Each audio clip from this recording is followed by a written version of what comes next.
But to be the man, you gotta beat the man.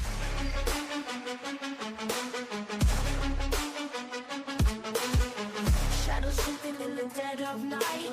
I light the match, they feel my fight. Street I flicker like a war zone flare. They see me rise, but they won't dare. Some man cracks under my stride. Whispers chase me, they collide. Gun dreams heavy like gold chains. Every star on my streets not be legendary.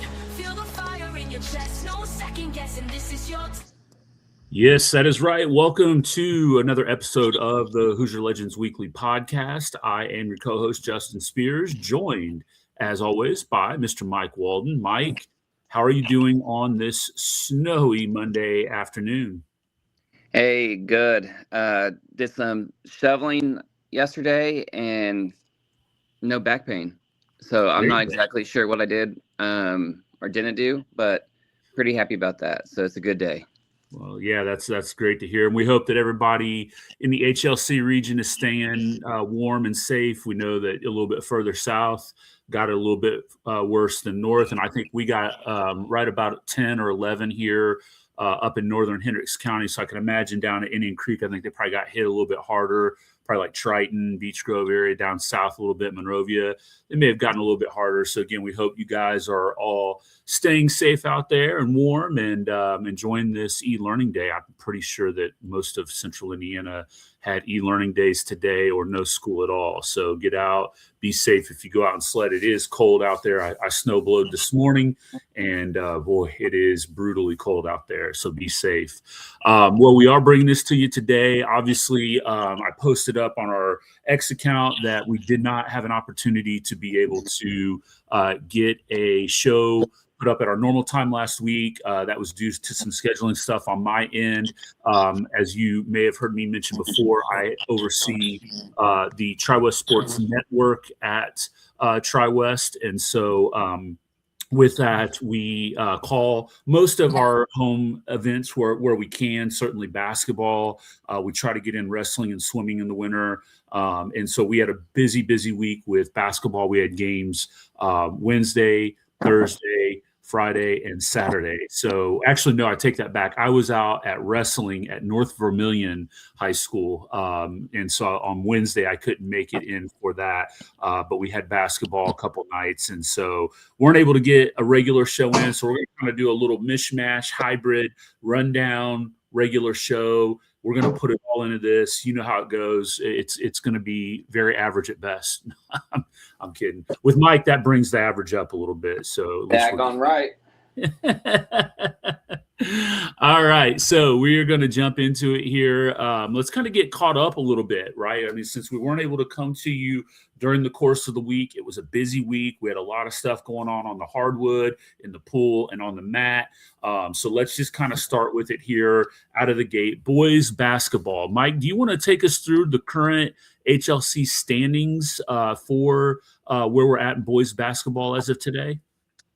Yeah, so we talked about this a lot. Our conference is, dated in the back, right? So there hasn't been a lot of conference games.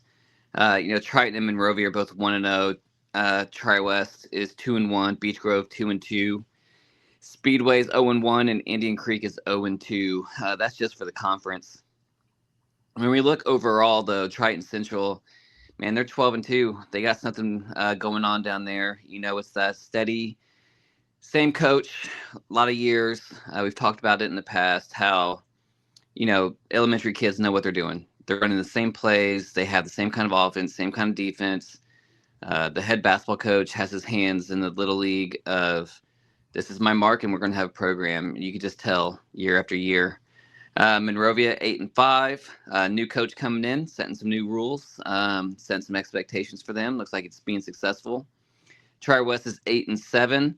Beech Grove struggling a little bit this year at 5-11. Speedway 6-6, and Indian Creek 3-9. Yeah, and when you take a look at our results from throughout the week, Wednesday of last week, we had 3 games. Greenwood took on Indian Creek. That's a future HLC matchup there. The Woodmen getting the win there, 75-36.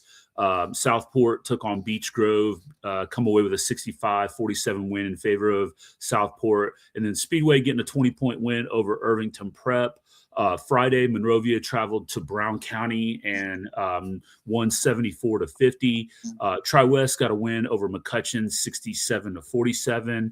And then on Saturday, Monrovia won big over Mooresville Christian, 80-26. And then Pendleton Heights made the track out to Tri-West and defeated the Bruins 68-43. Just some quick takeaways from that. Obviously the big win for Greenwood over Indian Creek. Greenwood is kind of a little bit of an enigma. I know we've talked about them. The boys basketball team is currently 10-5 on the season. It's a pretty bright spot for them. Honestly, some of their athletic programs have been down a little bit. They're hit and miss on some things. So it's going to be really interesting to see what they bring into the conference next year.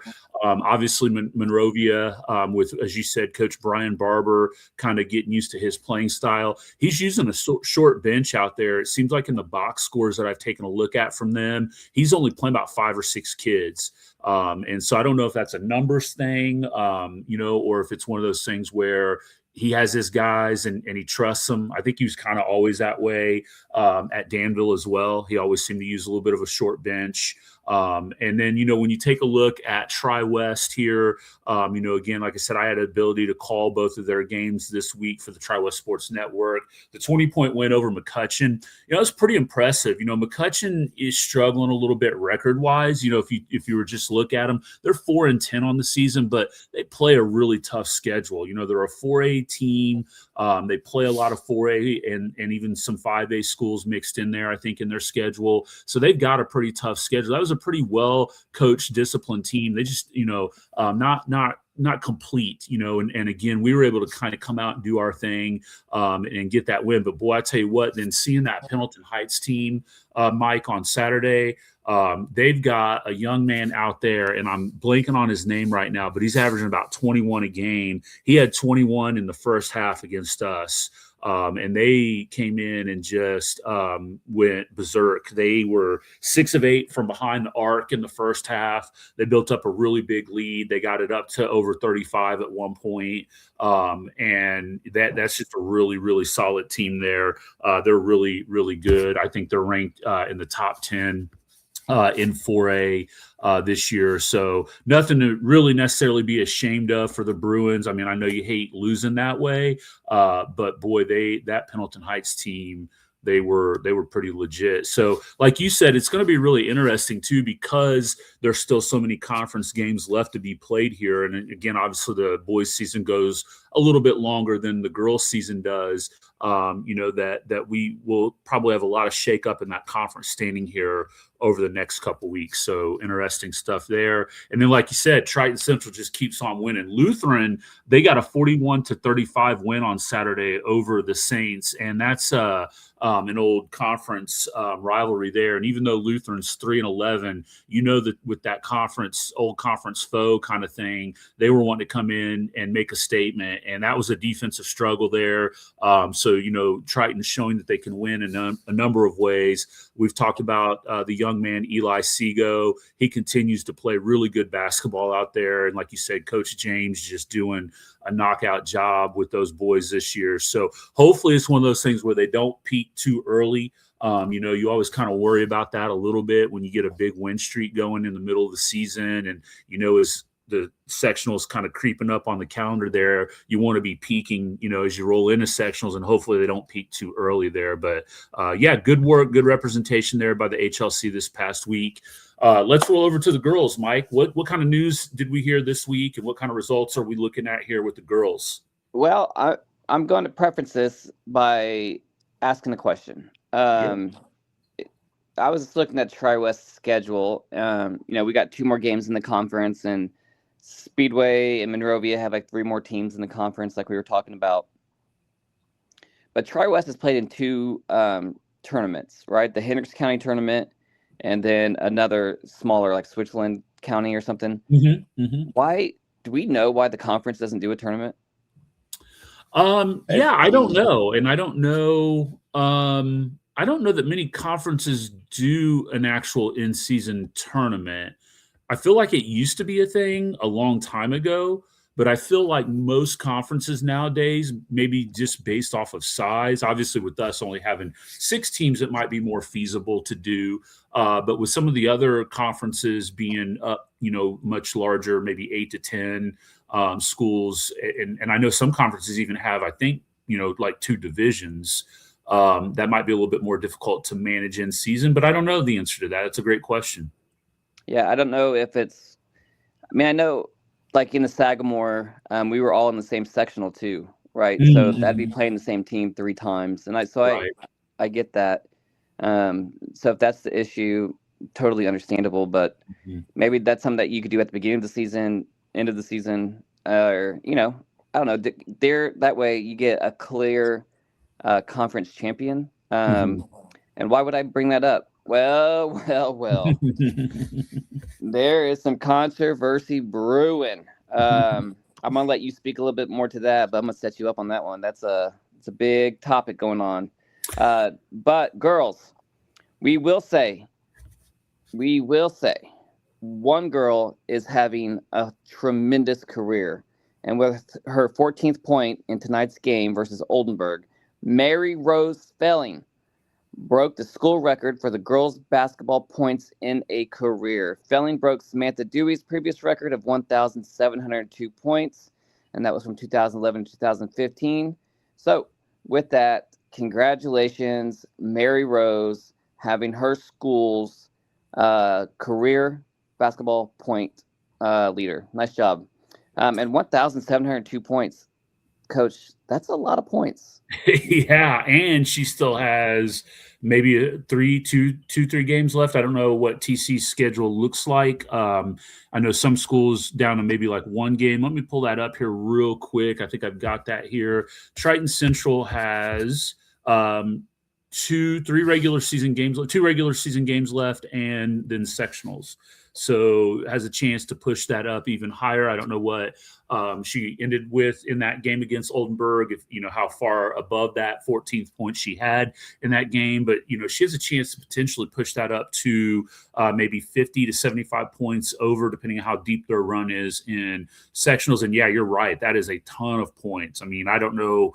I'm guessing she was a varsity player as a freshman. If must have to be, right? Yeah. And so even if at that, to develop during your 4-year period of time, that's fantastic. Yeah. So congratulations to Maryrose and to the Triton Central Tigers, who are playing great basketball too, by the way. I'm assuming that she probably had to score her 1,000th point her junior year. On just kind of how all that math works out.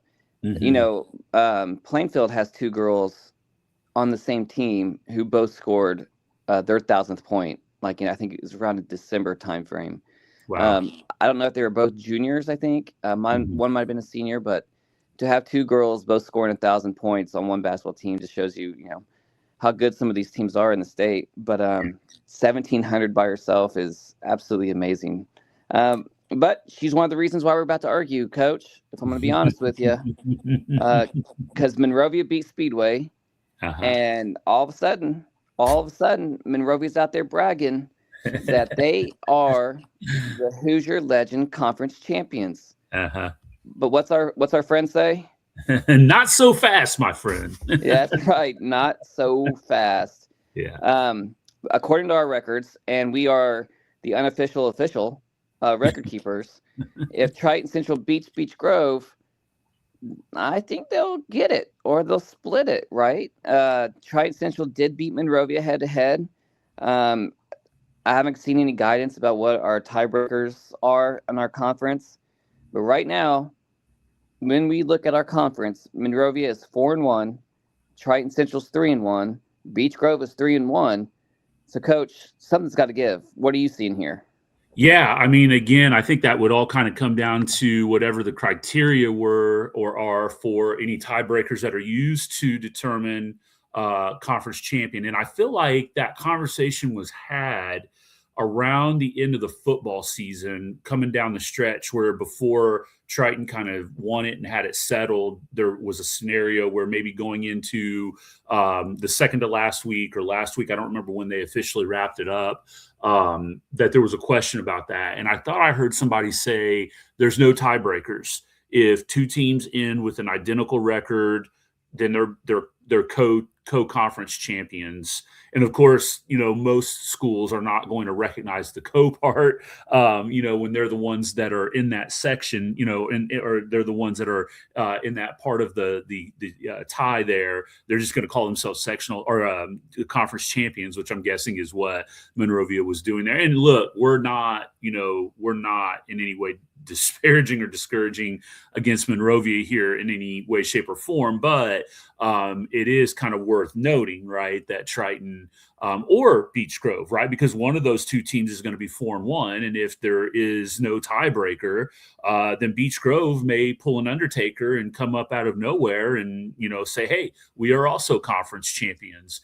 And again, I don't mean that again disparaging to Beech Grove. They've been playing really good basketball this season as well. But yeah, I mean and we kind of talked about that at the beginning of the year, that there were a number of teams who finished in their previous conference before the HLC, where they were 3-1, 4-1, 5-1 in their conference, and you get to this point where it's like, wow, these teams are all coming together. Is that going to be the same case this year? And sure enough, we're right there, right, where we have three teams vying for 2 spots of being able to call themselves co-champions, apparently. But in my mind, right, and I'm just going to say this, think of it whatever you want.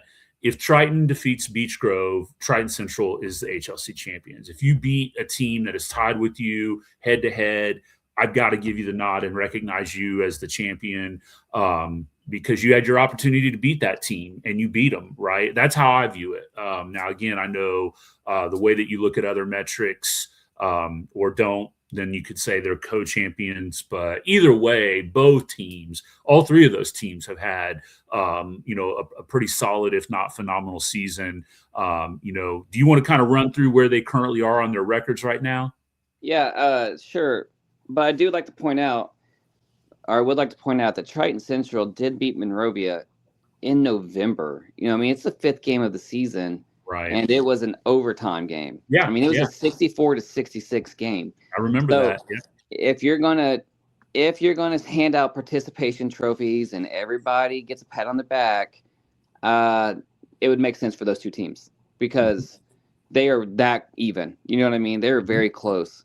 But as you said, and I tend to agree with you on that one, Triton Central won, and that deserving of the conference championship.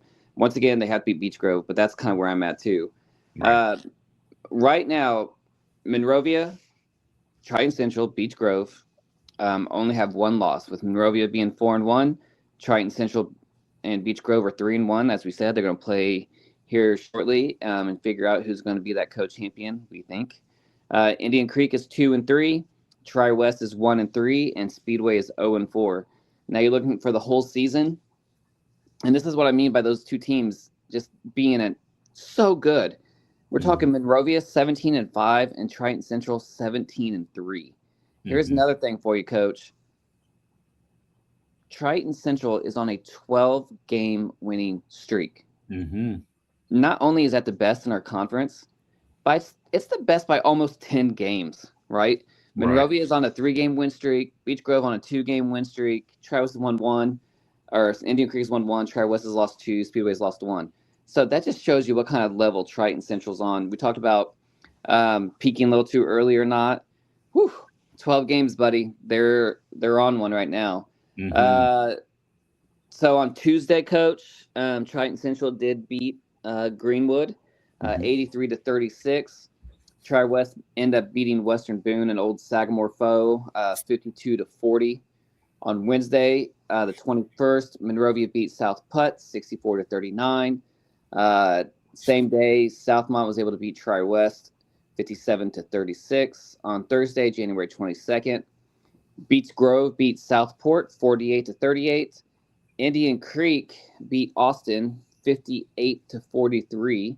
On Friday, January 23rd, Speedway won in a burnout. What do you call this game? Barn burner. Struggle. Yeah, barn burner. That's what it was. Speedway 33, South Putt 25. You know, sometimes you play those games where the ball won't go in the hoop, and you play crazy good defense. It's hard to score. Triton Central scored 63 over Oldenburg with 53, and then just on Saturday, Beech Grove ended up overcoming Tri-West, close game, 65-62, and Monrovia, you know, trying to put that exclamation point on their conference championship, beat Speedway 69-51. Yeah, one other thing that I want to mention about basketball too before we move on into going through some wrestling stuff, and we will be sure to kind of go through the girls sectional. I know the draw was this weekend. We just did not have enough time to be able to go through all of the sectional matchups and be able to preview them right now. But we'll effort, as they say in the industry, to pull all of that material together as well and do maybe a quick preview for both girls basketball, and we've got boys wrestling coming up, which we'll talk about here in just a second. One other point that I want to make about Triton Central basketball, and I'm a firm believer in this. I've been around the game of basketball as a coach for over a decade. I've traveled to a lot of schools, and I mean, it certainly, you know, there can be a difference between the boys team and the girls team in terms of, you know, the culture, the program, wins, losses. Triton Central has a culture out there. You know, when you, as you mentioned, the girls 12-game win streak, boys 12-2. I believe they're now ranked, you know, in the state in 2A. You know, and you look at the metrics a little bit more, scoring average, you know, which Harold has up there. I just wanted to point out that both of those programs, you know, they say defense wins championships. Both of those teams are holding their opponents to under 40 points per game. 40 points a game. That's remarkable, even without a shot clock. And I know there's a lot of debate about whether or not Indiana should adopt the shot clock or not. You know, even without one, you know, I know teams can hold the ball and slow it down. And certainly, you know, there are programs out there that do that. But I mean, you can tell there's still a lot of teams averaging well over 60 points a game. So when you're holding teams, so just to give you a reference point, there are 3 teams in the HLC on the boys side that are averaging over 60 points a game. Monrovia and Speedway are tied at, I'm sorry, no, this is on the, on the boys side. Monrovia and Speedway are tied at 62.2. Tri-West is at 66.1. So the fact that Triton Central boys defense average is 38.1 and the girls are at 39.1. And I mean, it's just amazing work on the defensive end, and just kind of put the exclamation mark on what you talked about, Coach, at the beginning of the podcast here, you know, that there is that buy-in, right? That kids buy into what the coaching staff is doing from top to bottom. And I think that's evident in the way that you see the results of what's happening out there. So I just wanted to make that point before we move on here. So, all right, let's talk a little bit about some wrestling on the mat, right? We are into sectionals week now. So the girls obviously are done with their state tournament. We've shouted out all of our girl wrestlers who made it to state. And so again, kudos to those wrestlers who made it that far there. And now our boys are heading into sectional week. Invites are pretty much all wrapped up. We're getting the last set of duels in here. And so just want to kind of go over what we've seen the last few weeks. And again, once we have the brackets set up, they're not set up quite yet. In USA bracketing, I think it says the 28th. So hopefully by Wednesday or Thursday of this week, we will see brackets set up for all of our wrestlers in terms of where they're going. And we can give you a little bit of a preview as to who might have a shot at advancing both as a team and as individuals. So I'll start us off here, Mike, with Tri-West, and we can just kind of ping pong back and forth on this. That sound good? Yep. All right, here we go. Tri-West wrapped up their regular season by defeating North Vermilion 42-22. The Bruins got wins from Ogle, Curly, and Hockaday. And if that name sounds familiar to you wrestling folks out there, yes, there is a Hockaday at Tri-West. There's one, actually two that have one that's gone all the way through Brownsburg, Jake, who's currently at Nebraska, and Ryan, who is at Brownsburg. His twin brother Rex is at Tri-West, and he has improved a ton. He is a a sophomore. He was a late comer to the wrestling mat, but man, he has improved, and he's somebody I think by junior, senior year, maybe a state contender as well. So shout out to the Hockadays for producing some great wrestling prodigy there. The boys as a team will now participate in the loaded Avon sectional on Saturday. So good luck to those guys there. Who do you think's going to win that, Coach? If I had to go out on a limb, I'd say Brownsburg. Yep. Yeah, I know that is such a limb to walk on. I know. I'm thinking about putting the mortgage on it. Not 100% there, but yeah, man, that program over there has been on fire. They're doing some great stuff over there, and they're deep. They're not as deep as obviously they were last year. Was ridiculous. I mean, the talent that they put out last year was just unreal. They're down a touch this year. You know, they split Team State with Crown Point, who is always really, really solid. But yeah, I think they're gonna probably run their way pretty easily down into Evansville, and then they should walk away with semi-state down there as well, and advance quite a few kids in the state. So yeah, and beyond that too, I mean, Avon's got a really good program. They're there as well. Monrovia, we'll talk about them in a little bit. They go down to Mooresville, but you know, Speedway, Pike, you know, they're there as well. There's a couple West Side teams that are coming in. So yeah, it's going to be really, really fun to watch that sectional. Speaking of Monrovia, they dropped their duel against Decatur Central last week, 51-24. The Bulldogs got wins from Bowman, Goodman, and Hall. They will take part in the sectionals at Mooresville, as you just alluded to, on Saturday. I'm guessing Mooresville's going to win that one, Coach. That's what I'm thinking. What are you thinking? Maybe. Monrovia's got a really good team.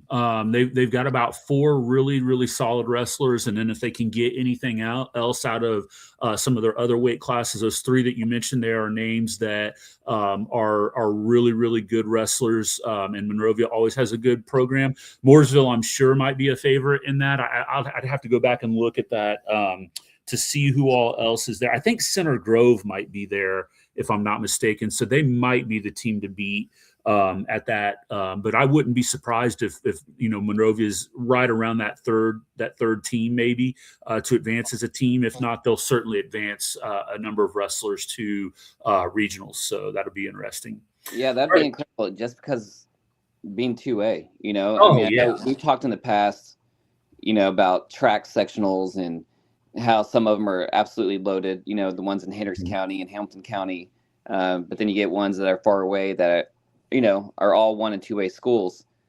But it sounds like Mooresville is going to have a lot of 6A schools and 5A schools. So for them to even compete and get in the top 3, that's tremendous. Yeah, absolutely. So, yeah, so good luck to those guys. Triton Central, much like Monrovia, they've got 3 or 4 pretty solid wrestlers here. They were busy. Last week, they took on Greenfield Central and dropped a close duel against Greenfield Central by a score of 32-45. Zimmerman, Ball, Metcalf and Toon got wins by Penn, Phipps with a tech fall, and Herman by decision. So congratulations to those guys. And then they participated in, you know, Franklin community has a really good wrestling program as well.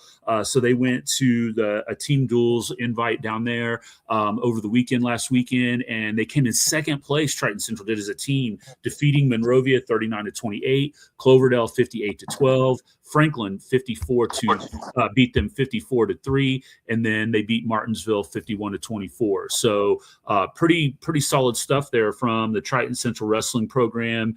They will go to Purdue Polytechnic at Southport for their sectional, and I can't remember off the top of my head. It's kind of a mishmash of some South, kind of East. I think it took me forever to figure out what sectional Triton Central goes to, because I'm surprised there's not much on that southeast quarter. You have to kind of go either way down far south, like we'll here with Indian Creek, they go to Jennings County. So they're going to come in to the city here, so to speak, on the south side. And so I know Beech Grove will be there as well, but that'll be really interesting to see what happens there. So. Yeah, so Coach, you know, Beech Grove had no score reported from the duel with Southport. Speedway, no score reported with their duel with Guerin Catholic. As you said earlier, they're going to be at the Avon Sectional. Indian Creek, the Braves have been off since the HLC Championships. They will take part in that Jennings County Sectional. And then we got swimming, Coach. What do you know about swimming? Yeah. Again, I split. I have one kid in my house who's a swimmer and one kid who's a wrestler. So last week, there was a meet where we were out at North Vermilion for wrestling, and I missed swimming, but the boys did defeat Heron by a score of 113-57. The boys team at Tri-West is pretty good. It's pretty deep. They've got about 4 or 5 kids. I know we've mentioned this before, who I think have a real chance to advance in individual events, and then are part of a relay, a couple of relays that I think they'll be able to maybe move through pretty far in. So it'll be interesting to see there. Shout out to the girls team who also won 79-66. That girls team's a little bit smaller in terms of numbers, but they've also got some great talent on that team as well. And I know they're working really hard. Swimming is just a different beast, man. I mean, I tell you, I've been up 3 times a week in the morning for 6:30 practices to take my son in, and I cannot wait until swim season is done. I am so tired of that 5:45 alarm 3 times a week. But kudos to those guys and girls who go out there every morning for those practices, 2-a-days in season, throughout the season. Pretty amazing. I mean, you think about if you jumped in a pool right now, how far would you be able to swim before you start wheezing and, saying, throw me the life preserver. So they're putting in great work. So good job on those guys. And then they're going to be the boys in particular, I believe. I don't think the girls will be participating in this, but the boys will be back in action next week at home against North Putnam. Speedway, do you want to go run through Speedway?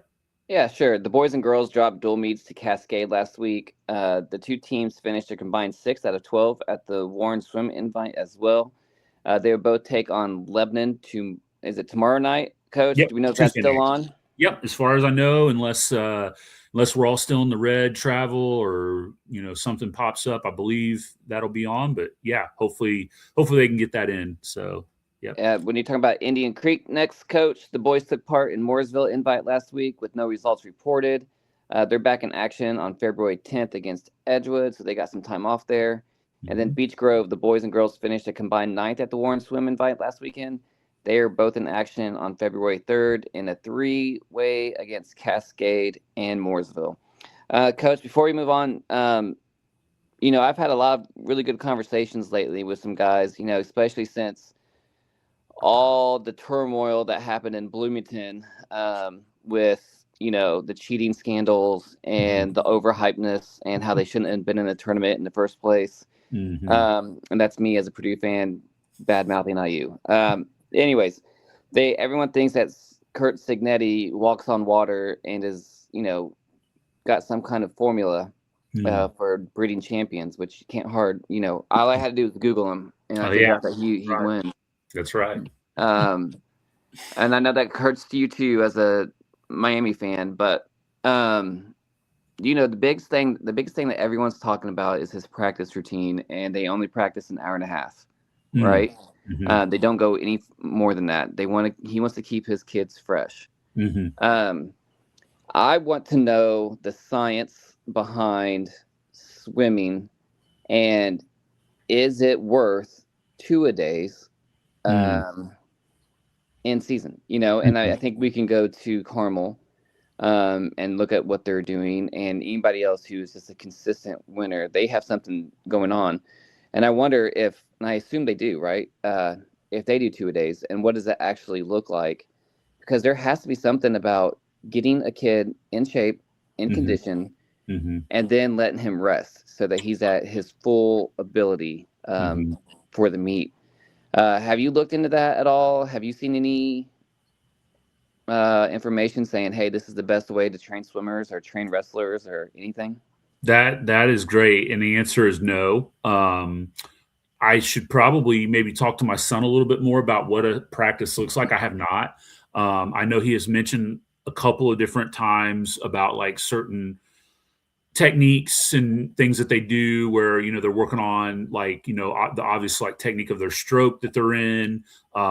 Some swimmers are will swim like a number of events. Some will focus on, breast or butterfly or backstroke or whatever. And so they may spend more time on that, kind of honing that, in and getting their technique down. I know he's mentioned some conditioning stuff. They'll work on split times where they have to meet certain, splits depending on what kind of event they're running, whether it's 50, 100, 500, whatever. No, it would be pretty interesting though to have a swim coach on and kind of get their perspective on that, right? So maybe I can reach out to either Coach Stanley, who's the coach at Tri-West. I know Coach Jones, who's been there for a while. She's kind of stepped away for a little bit. I don't know if she'd have some availability, or maybe if we can reach out to somebody else from another school and maybe get their perspective as well and find out a little bit of what is the justification behind that. I'm sure there is something in terms of endurance, and maybe it's how they run those practices, right? Maybe they're going 75%, a majority of the time, and maybe they're working more on endurance and technique, kind of honing their craft in, as opposed to just running them ragged up and down the pool. That's a great question though. That is a really good question. Yeah. I just, I know it's a short season, really a lot of high demands, and, I would assume Tri-West, there's only 4 of us in the conference that have swim teams anyways. Right. And none of them are true powerhouses. So, I assume we're all the same, where it's okay, swim season's here, we're going to swim, and then swim season's over, and then we go do other things, except for the couple out there that, where swimming is their main sport. Places like Carmel, and Crawfordsville was always really dominant in the Sagamore. Then they have a really great swimming program as well. I wonder if schools like that, since it's basically a year-long sport, if they do something differently during the season, or how they teach and how they coach versus Tri-West, because we have such a short season, such a short time in the pool. And I know we have kids that swim all year long too, don't get me wrong, but just kind of thinking about it out loud without ever really thinking about it. I know there's, like you said, you got to have technique and skill refinement. There's still that recovery adaptation part of it. And they have the strength and speed development that goes on to it, and I don't know if they split that up morning versus afternoon. I have no idea, no clue. Right. It's just one of those things where when I look at track, there's a big time disagreement between coaches.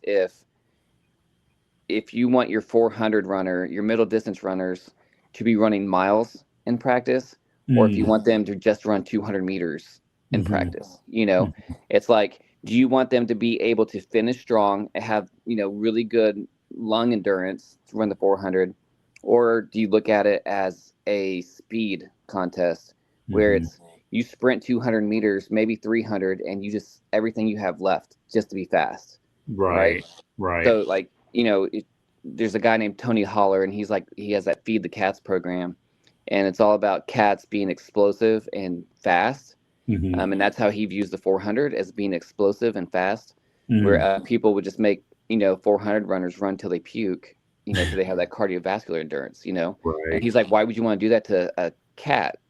Cats die if you do that to them. Get them fast, short distance, and then you run 4 or 5 200s in a practice, and you have 5 minutes in between each one, right? Not that anyone cares what I'm saying. It's that controversy, the coaches looking at things differently than everybody else and trying to come up with new ways. I don't know. No, I would love to get that perspective from not only a swim coach, but a wrestling coach as well, because that's another sport where, you're talking like at max, you're going to have 6 minutes of in session, right, in your meet at most, right, in a match. 2-3 minute periods, but it may not go that long, but that's what you're conditioning for. You'll see guys that are blown up in the first period for a number of reasons, right? Either they're out of shape, maybe they've, not wrestled in a while because they've been sick, or the match just, they're not used to going that long. There's some really, really good wrestlers who don't do well when they go 3 periods because they're so dominant early in the season.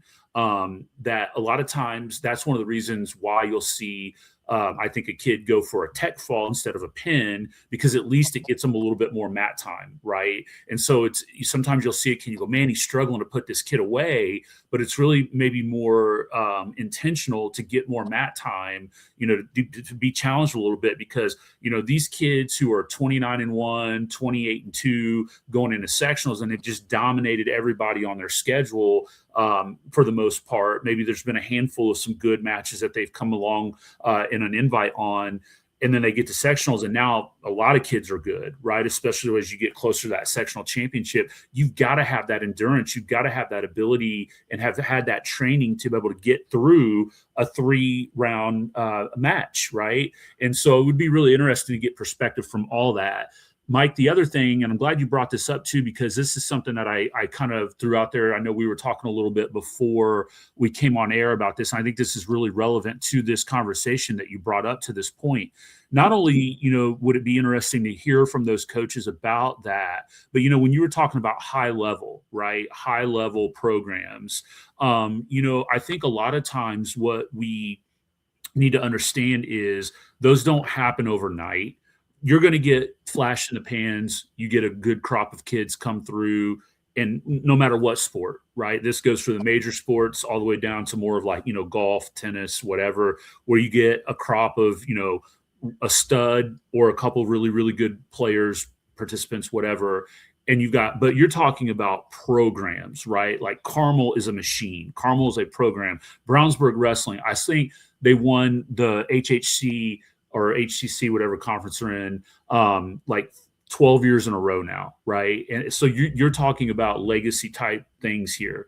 That starts at the top, right? That starts with an attitude, and it starts with that coach setting the expectations for this is what participating in this program is going to be like. This is not a club sport. This is not you're just coming here to, participate. If that's what you want, great. Right? If that's what the hand you've been dealt, or that's your demeanor, or that's whatever your mindset is, where you're just glad that you got enough kids to have a roster and to be able to play, and you just want everybody to have fun and, whatever. And that's your modus operandi, so be it. Right. But you're never going to rise to that level of Carmel Swimming, Brownsburg Wrestling, Warren Central football. Like I'm thinking of Brighton Central basketball. Right. Yeah. I mean, like these programs that are synonymous with year after year, their down year is maybe their 14-7, right? Their down year is maybe they came runner up in regionals, right? That kind of thing. Okay. That does not happen accidentally. It happens through pure intentionality in every single thing that you do. And I know we were talking a little bit about this, and I want to get your perspective on this as well. Part of that is that you have complete expectations in terms of everything, practice schedule, right? Like you said, Coach Signetti, if you're only going to practice for an hour and a half at that high of level of football, everything has to be done with intention and purpose, right? You cannot waste times on extra reps because somebody's head isn't in the game, because somebody is late getting out on the field, because somebody has to leave early for work study or whatever, right? Even at the high school level, you can't have kids coming into you and saying like, hey, coach, I'm not going to be at practice today because I've got, my birthday's this weekend and my mom's taking me out to dinner, or I got scheduled for work and I can't get off, or I just, I'm behind in my studies and I need to go home and do my homework, right? These are all excuses that get used in programs where you're never going to see that level of success. That's not to say that there aren't issues. Don't get me wrong, right? But that mentality is you're 100% bought in and you 100% are there doing everything intentionally, right? That's what builds winning programs. And I will just say this. I witnessed, and I'm not going to name any names or anything like that, but I witnessed here recently 2 programs that were getting ready to compete in a sport. And one team was in pregame, pre-match, whatever you want to call it, just kind of there, right? They were just kind of, giggling, laughing, TikTok dancing, walking through warm-ups, right? Like it was like they were in for just a pickup, game or match or whatever. Like they just threw a bunch of people together. Hey, let's go play and have some fun. The other team was out. They were having some fun, but they were focused on everything they were doing. They were high-fiving each other. Coaches were engaged. They were in with the team through warm-ups, putting them through drills, getting them prepared. It was clear that they were there on a mission, and that mission was to win. And ultimately, they did win. And they came away with the win. And I think partly, I don't know what percentage, but I think it factored into this because they were the better prepared team. They were there ready to go with the mindset that we are going to win this game no matter what. And ultimately they did. Yeah, it's so easy to kind of throw out this is how programs should be ran.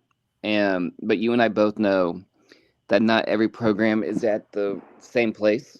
When you have I just looked this up, and Triton Central over the last 25, 26 years is like the third or fourth most winning program in girls basketball. Now, they kind of start to slide off these last 10 years, right? But just so historically, they're one of the top ones. Them and Penn, Penn's kind of slid off as well. But when you look at it, when you've had the same coach for however long these schools have had it, say 20 years or 15 years, you've had that program built and you're invested and you're doing things right. When you're a first-year coach, a second-year coach, a third-year coach, especially now with this rise of lay coaches, you're just kind of going in there and you're seeing the kids a couple hours a day and then you're out, right? I think it's a lot harder to build a program that way when you don't have coaches as teachers, at least are in the buildings in some capacity, right? It can be done. I think it's just a lot harder, especially when you're new. But I think some coaches at some point have to look around and say, hey, whatever we're doing is not attracting a lot of kids to come out, right? I mean, we've talked about it at Tri West, and we're not the only ones who are suffering when it comes to numbers. And sometimes, we have to always remember that these are kids, right? And every group of kids is going to be a little bit different. And sometimes you just have to build a culture first. Sometimes you just have to get kids to come out first. And that means maybe you loosen up a little bit where they can loosen up and have fun, right? Maybe like as a coach, it makes your skin crawl because you would never do that. But, if you need kids to come out just so you can have a team, maybe that's where you have to start. Maybe you let them have fun. You let them enjoy themselves. It also lets them loosen up. It also gives them confidence, that they can be loose and still come out there and play, right? Sometimes when you're so regimented, kids come out there scared to make mistakes. They're not fully loosened up, right? But if you have kids out there dancing, if you have kids out there, smiling and having a good time, they're loose. They're ready to play. They're good to go, So that's kind of like the argument against what you're trying to say. Sometimes it's better for a group of kids, to be loose instead of being just straight focused, because 10 minutes before a game, 20 minutes before a game is not the time to be doing drills. That should have happened all throughout the week, getting ready for that. I'm not mad at, just reminding them, having a couple drills is, hey, this is what we worked on. Someone comes in, we're going to get 2 people out there. We're going to, do this, whatever it is. But at the end of the day, practice should have already happened. Before the game, let the kids have fun. A little bit of structure, but a little bit of just them loosened up and ready to go. Not all programs are going to be built that way. Just some who need that. And, I think that's the thing about high school coaches too, is so many of them try to put square pegs in round holes. This is my offense. This is how I'm going to run it. No matter who it is, this is what we're going to do. Right. Sometimes you don't have the kids to do that. And sometimes you're going to have to make adjustments, and so whatever programs you were watching, maybe that coach just sees that and goes, hey, we're going to have to make an adjustment here. You know what I mean? Going to have to call a timeout and say, maybe we loosen up at this aspect of it, let the kids have fun, let them be the leaders during that program. Maybe the seniors are the ones who said, hey, this is going to help us get better or help us loosen up. And the coach is letting the seniors be leaders, I don't know, Coach. There's all kinds of different reasons. What do you think? Yeah, I mean, I agree with you to an extent. I mean, I think yes, you have to be flexible. You have to present yourself. If you're in a program that hasn't had success or the numbers are dwindling, yes, you're in a tough spot. You don't have the leverage maybe to be able to do that the way that you would be able to if you had a really deep program where you had numbers and you knew you had options on the bench where you could look and say, if you don't get with my program, I've got 4 other people behind you that will get on the program and play. I get that. But I also think too that it starts with setting expectations. Look, I know it's a completely different animal, right? But I think it's relatable to this. Mike Vrabel took over a 3-14 Patriots team. 3-14. They're going to be playing in the Super Bowl this year, right? I get it. It's NFL. It's professional athletes. These are high school kids. I understand that. So it's not completely. I know it's apples and oranges a little bit, but the principles of getting your players to buy into what you're doing, you can do that with a short without having a real deep roster, right? I mean, you can still set expectations of like, you know what, if you're gonna be here, these are the expectations, and this isn't just happy-go-lucky. You know what, I'm gonna look the other way because I need warm bodies to be able to put a team together. Like if that's what you're gonna do, then again, you can expect the results that you're gonna get from that. To me, as a coach, right, I would rather play a player who might be like a freshman or a sophomore who's not as skilled, pretty green, raw, whatever, but is going to bust their butt when they go out there and play hard and meet my expectations for what it means to wear the uniform and play for that school, right? Versus somebody who's going to say, well, I'm talented. I was the leading scorer all throughout junior high and on my travel team. And so now I can just come out here and I should be expected to be fed the ball and not have to work hard and not have to do the little things to help us win. Like to me, I'm taking that player and I'm putting them on the bench until they can prove to me. I don't care if they quit, right? Because then they didn't need to be there to begin with.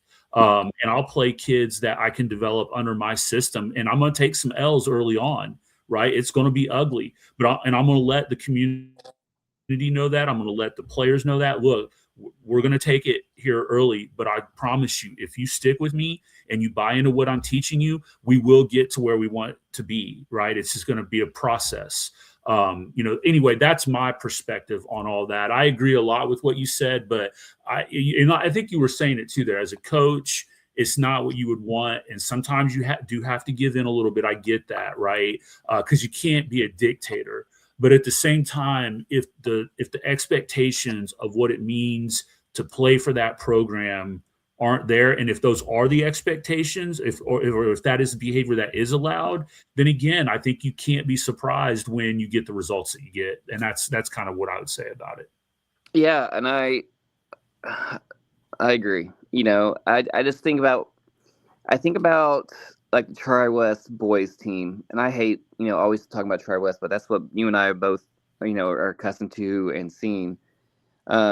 We had a coach for a while. I don't know how long Bones was there. Bontrager was there for 13 years, 8 years, something like that. Yeah, close to 10. And he set a program.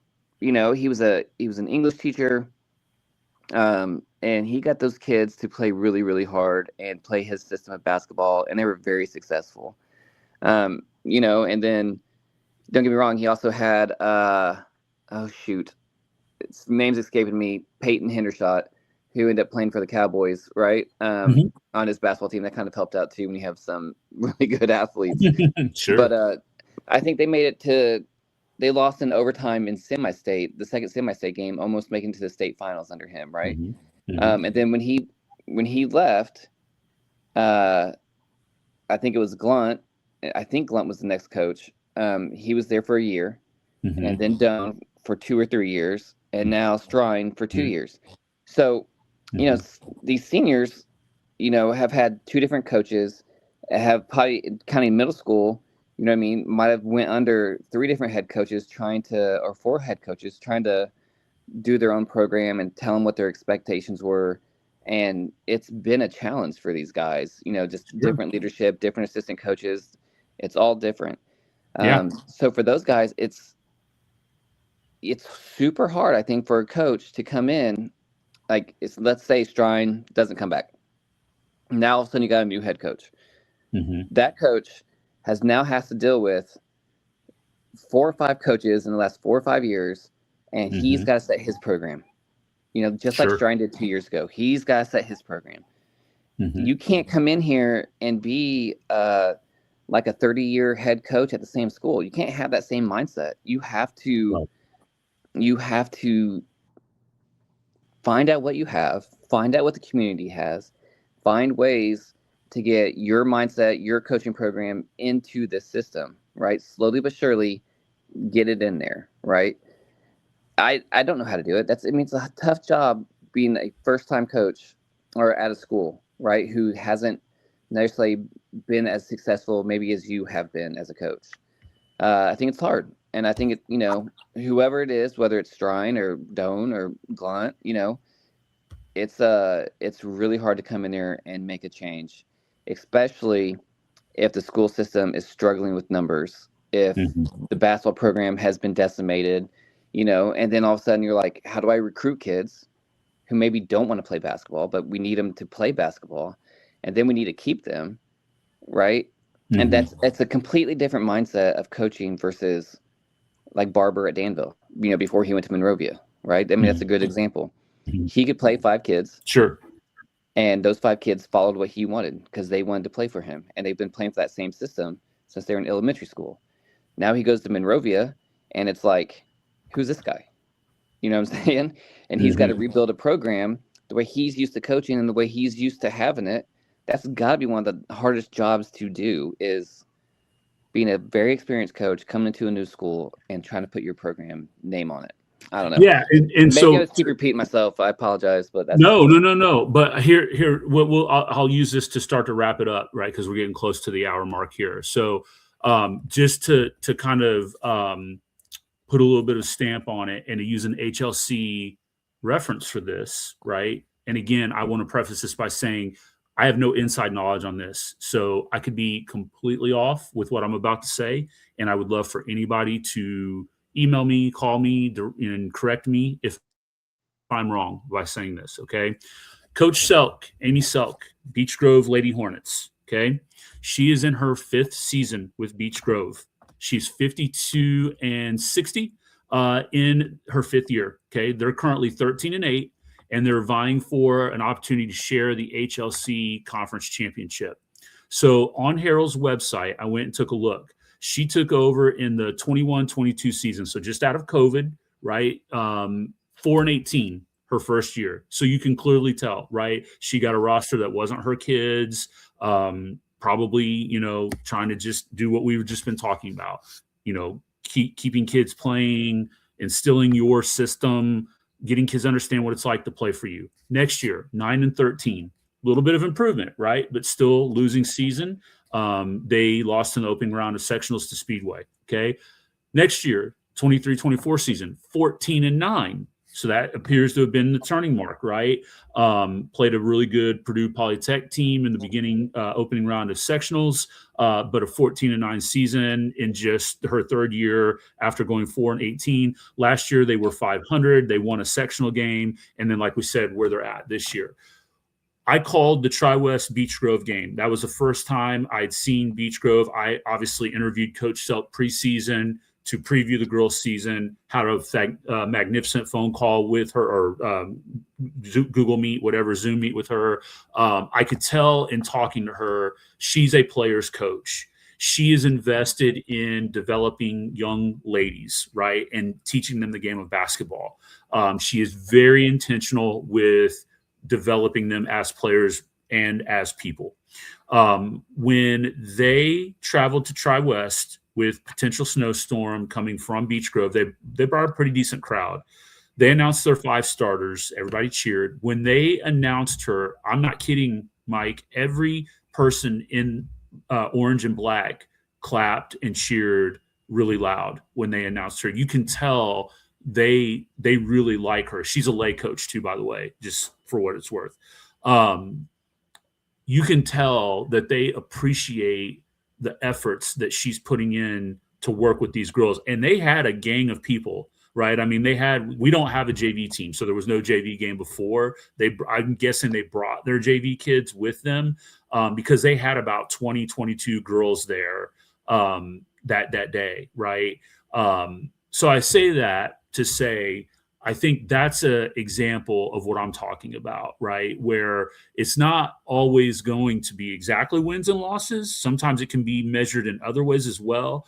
But she seems to be the type that is doing a good job of building a program, making the most out of the situation that she was, walked into, 5 years ago, right? And it was clear that there were expectations and that kids were coached hard but fair, right? And I think it translated into how hard those kids played on the court, even if the talent-wise they weren't 100% on par with Tri-West, which I think they were. I think they were two evenly matched teams in terms of talent. But I think that what she did and what she is doing was maybe part of what kind of helped get them over the hump to get that win on Saturday. I mean, just being honest. Yeah.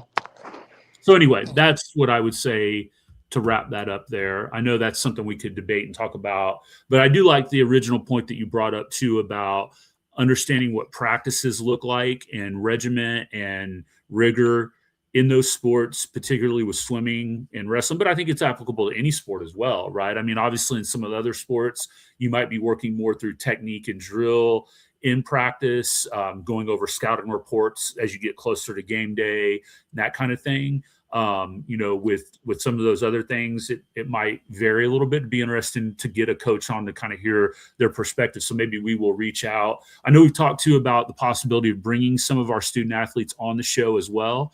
So that might be something we look forward to doing in the month of February as we move forward into the spring sports. So, all right. Anything else you want to add to this one before we wrap it up? No, man, I appreciate it. Good conversation today. Yeah, absolutely. Really enjoyed that. And again, as always, guys, if you have any comments, suggestions, feedback, let us know. Reach out to us here in our contact information on the screen. We will see you next week for another episode of the Hoosier Legends podcast.